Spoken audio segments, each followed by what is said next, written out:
Galera, a gente vai falar sobre o filo Porifera, que é um filo composto pelos poríferos, mais conhecidos popularmente como esponjas do mar. O filo Porifera, quando a gente está pensando evolutivamente, vendo esse cladograma, a gente entende que os poríferos foram os primeiros a aparecer, ou seja, são aqueles organismos mais basais. Todos os outros são mais complexos, mais derivados do que os poríferos. Como a gente estava vendo, todos os animais possuem o desenvolvimento embrionário de mórula e blástula. Os poríferos, então, param na blástula, enquanto todos os outros seguem para gastrulação e organogênese. Os poríferos, então, por conta de não realizarem a gastrulação, são ablásticos, ou seja, não possuem folhetos embrionários. Dessa forma, já que eles não possuem folhetos embrionários, eles não vão ser capazes de formar tecidos verdadeiros. E por isso, a gente pode se referir aos poríferos como parazoa. O que isso significa? O reino Animalia foi subdividido em 2 sub-reinos, tá? Justamente porque os poríferos eles são tão basais, tão menos complexos que os outros animais, que eles foram colocados num grupo à parte, num grupo paralelo aos outros animais, que a gente vai chamar de eumetazoa. Lembra que eu significa verdadeiro? Então, todos os filos a partir de porífera, ou seja, Cnidaria, Plateumintos, Nemátodas, Moluscos, Annelida, Artrópoda, Equinodermatas e Cordados, são eumetazoas, são animais verdadeiros. E aí, porífera está dentro de um sub-reino chamado de parazoa. São animais, zoa, são animais paralelos, tá? Eles ficam ali realmente como os indivíduos, como os organismos mais basais desse reino, justamente porque eles são ablásticos, eles não possuem tecido verdadeiro. Todos os outros vão possuir. Beleza, vamos continuar vendo as próximas características. Eles podem ser assimétricos ou eles podem ter uma simetria radial. Então, quando a gente está falando de uma esponja do mar, de um porífero, de um organismo porífero, a gente vai falar que geralmente eles possuem simetria radial.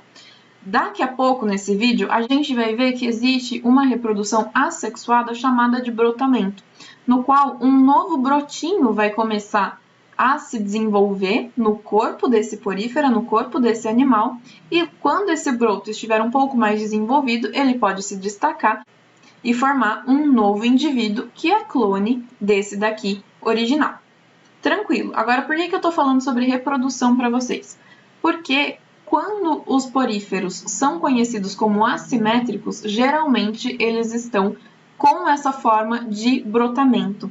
Então, o porífero, quando não está na fase de reprodução, tem uma simetria radial. Porque se a gente pensa que a gente está olhando para dentro de um vaso, para dentro de um copo, pela parte de cima. Se a gente dividir esse copo em qualquer angulação possível, a gente vai ter partes iguais. Mas, quando esse copo tem, pensa numa xícara agora, que tem ali o cabinho pra gente, a asinha da xícara, né, pra gente pegar. Quando a gente fizer o corte dessa xícara, a gente não vai ter mais partes iguais. E é o que está acontecendo com os poríferos quando ele tem um broto. Por isso, eles ficam assimétricos. O corpo dos poríferos são repletos de poros, então o filo Porifera tem o nome por conta desses poros. Eles são sempre aquáticos, principalmente marinhos, mas também tem de água doce. Mas o que importa é que esses animais sempre ficam submersos, sempre ficam dentro da água. Eles são filtradores e essa é uma das principais características que vocês têm que lembrar, porque a filtração tem uma relação com várias características dos poríferos, e aí a gente amarra todo o nosso conhecimento e tudo vai fazer muito sentido. Daqui a pouco a gente vai entender tudo isso.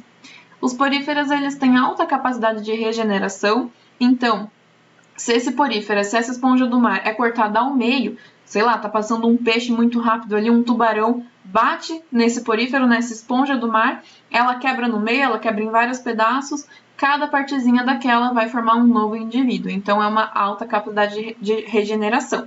E aquele organismo que foi quebrado, que já era um organismo inteiro, ele também vai se desenvolver novamente. Então, ele vai se regenerar. Na fase adulta, todos os poríferos são sésseis, tá? Eles ficam realmente fixos no substrato. Na fase juvenil deles, existe uma locomoção maior, que a gente vai chamar de vida livre, e vamos entender daqui a pouco. As células principais do filo porífera são os coanócitos. Essas células aqui vocês não podem esquecer mesmo. Mas a gente vai ver todas as células que formam o porífera e tudo vai fazer muito sentido. Então vamos lá.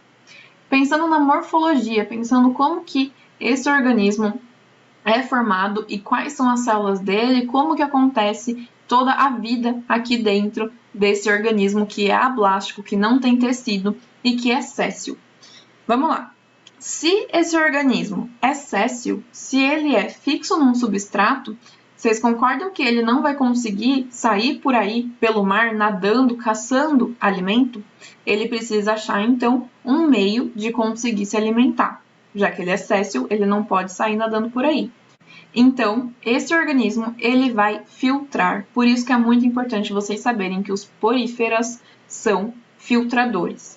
Eles são filtradores da água do mar. Então, a água do mar, ou água doce, então a água, no geral, vai entrar pelos poros que estão revestindo a maior parte do corpo desses poríferas, e aí, esses poros, então, vão jogar água para dentro. A água vai ficar dentro do que a gente chama de átrio ou espongiocele.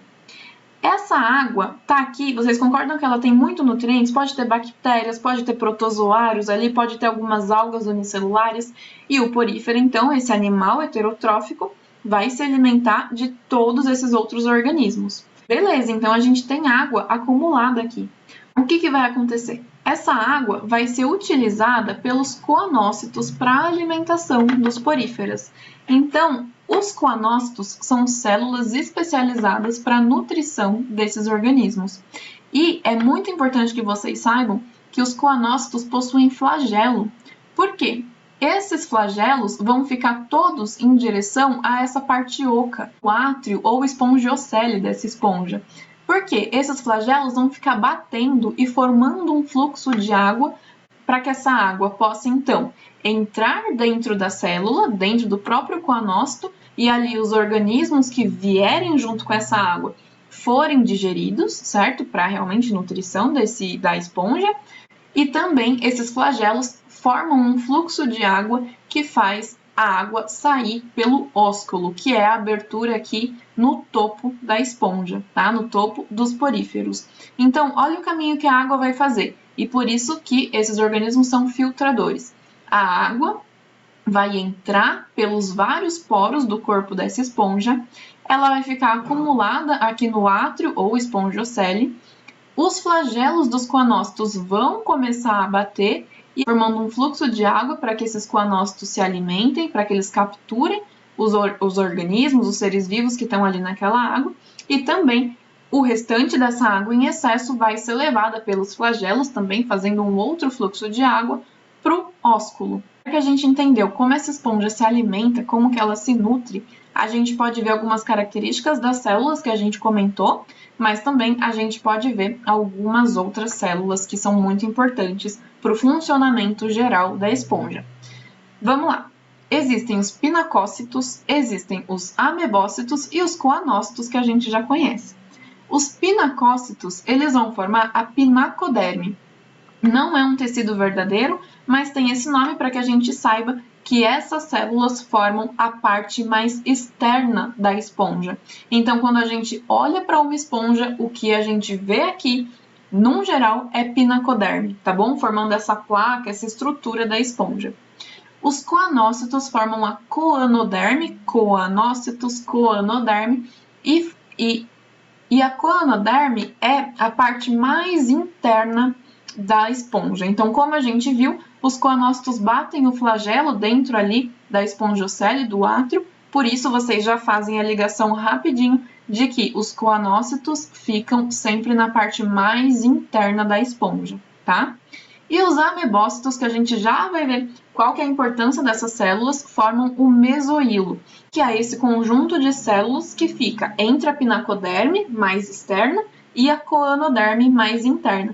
Então, é todo esse preenchimento, esse revestimento intermediário da esponja.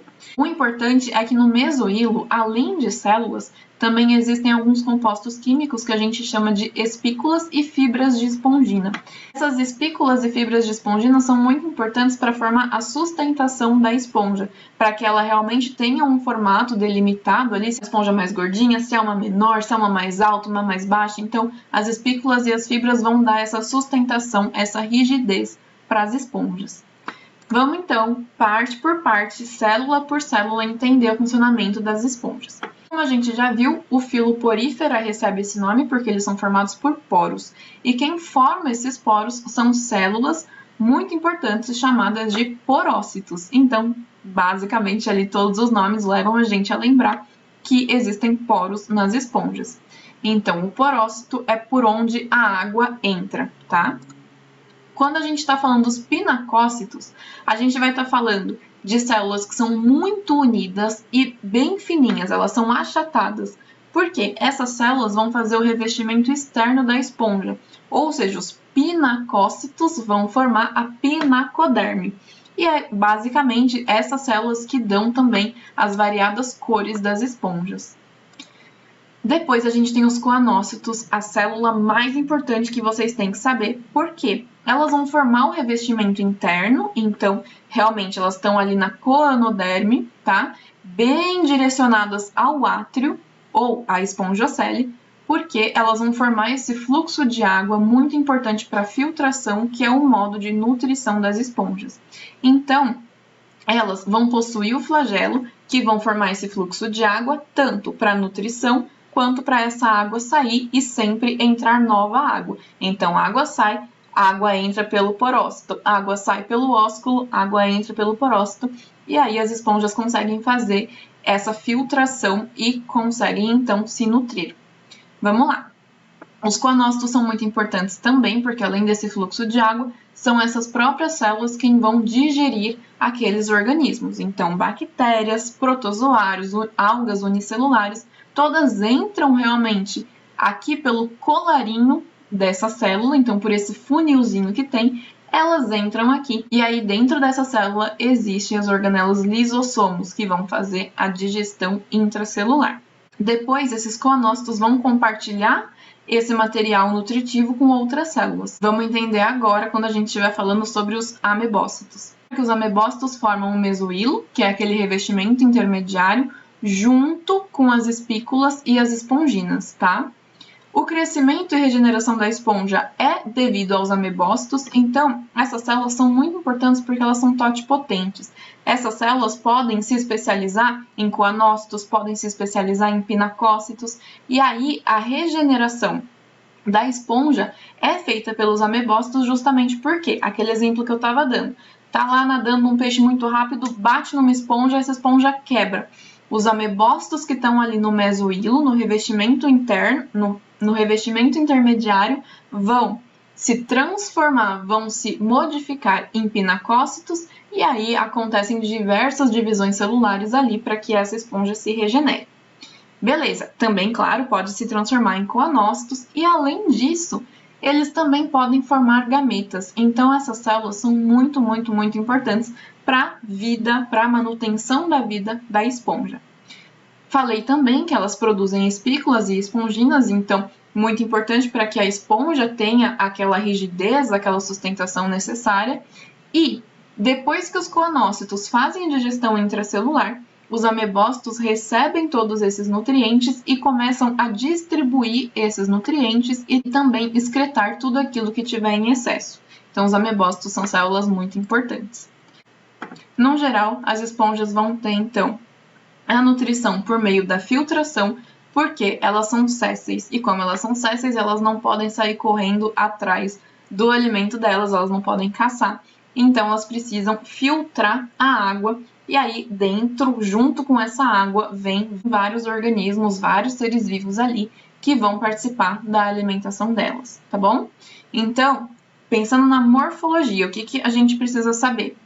A esponja tem uma pinacoderme formada por pinacócitos, tá? Que é esse revestimento externo.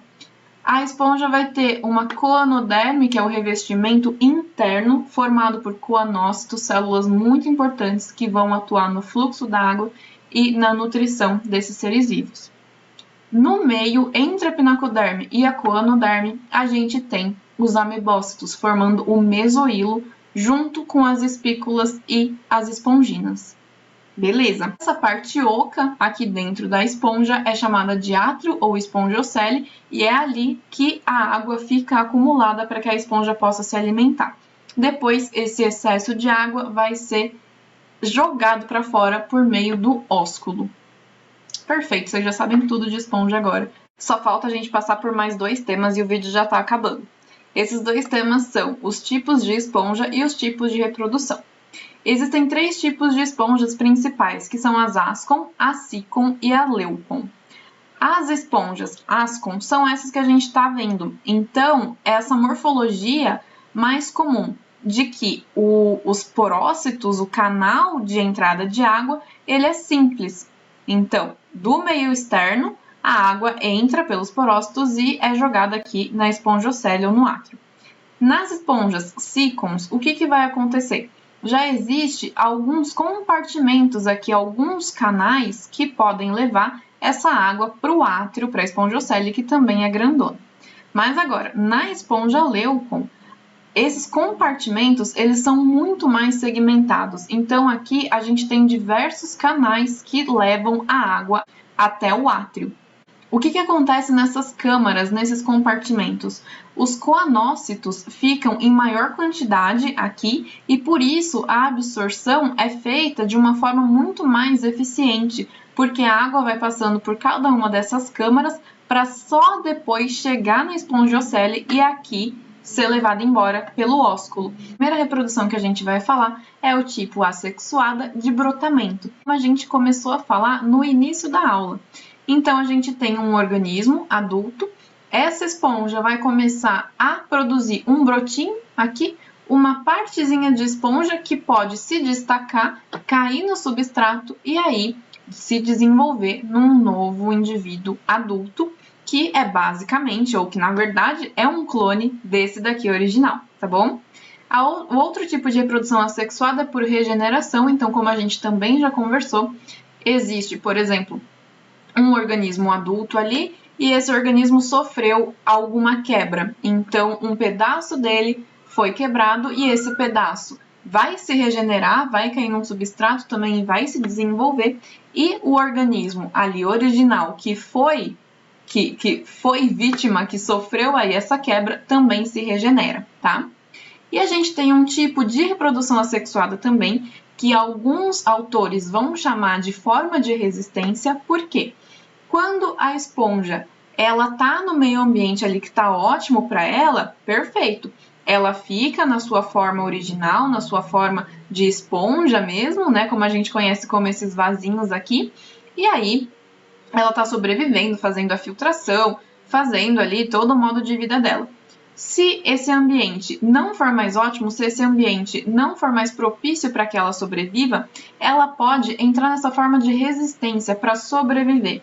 Ela vai formar uma camada aqui de proteção formada por espículas que vai proteger uma massa de amebócitos. Então, lembra que a gente falou que os amebócitos são totipotentes? Eles vão poder se modificar, se transformar em qualquer outro tipo de célula. Por isso é muito importante que essa gêmula, que essa forma de resistência, guarde essas células totipotentes. Assim, o que acontece? Quando esse meio ambiente, quando essa região ficar ótima de novo, ficar propícia para que esse indivíduo, para que essa esponja volte à sua forma original, esses amebócitos vão ser, então, liberados dessa proteção de espículas e esponginas. As várias células amebócitos vão poder, então, se modificar, se transformar em novos indivíduos. Por isso que a gente pode considerar como um tipo de reprodução assexuada, mas, na verdade, é realmente um modo ali de sobrevivência, um modo de resistência dessas esponjas.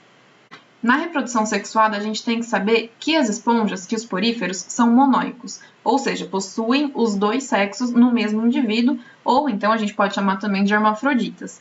A fecundação pode ser interna ou externa, mas a mais comum é a reprodução, é a fecundação interna.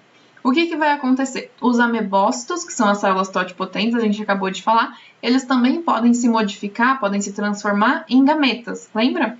Então, o mesmo indivíduo pode ter gameta feminino e masculino, óvulo e espermatozoide. No momento que aquele organismo está liberando espermatozoides, por exemplo, esse organismo adulto, na época ali, na fase de reprodução, vai fazer a liberação dos espermatozoides aqui pelo ósculo. Esses espermatozoides, eles vão poder se encontrar com óvulos, então, no meio externo, ou então, esses espermatozoides, eles podem ser filtrados por um organismo, por uma esponja adulta, que naquele momento é fêmea, e esses espermatozoides podem entrar, então, na espongiocele e ali no mesoílo, eles serem fecundados juntamente com o óvulo, certo? Quando acontece essa fecundação, então, a larva, que é chamada de anfiblástula, vai ser desenvolvida. Essa larva possui vários cílios para ajudar na natação. Então, lembra quando a gente falou nas características gerais que os organismos adultos, os indivíduos adultos são sésseis, os indivíduos juvenis são de vida livre. Então, as larvas, elas podem nadar e tem os cílios que ajudam nessa natação. Elas, então, vão nadar até que elas encontrem um lugar ali bom para que elas se desenvolvam. Elas vão se fixar no substrato, tá? Vão ficar ali no chão, fixas nos substratos, e a partir daí elas vão começar a se desenvolver num organismo séssil adulto novamente. E aí o ciclo se fecha. Então, gente, finalizamos poríferos. São os primeiros animais, eles são muito simples, mas muito legal de estudar. Bom descanso para vocês!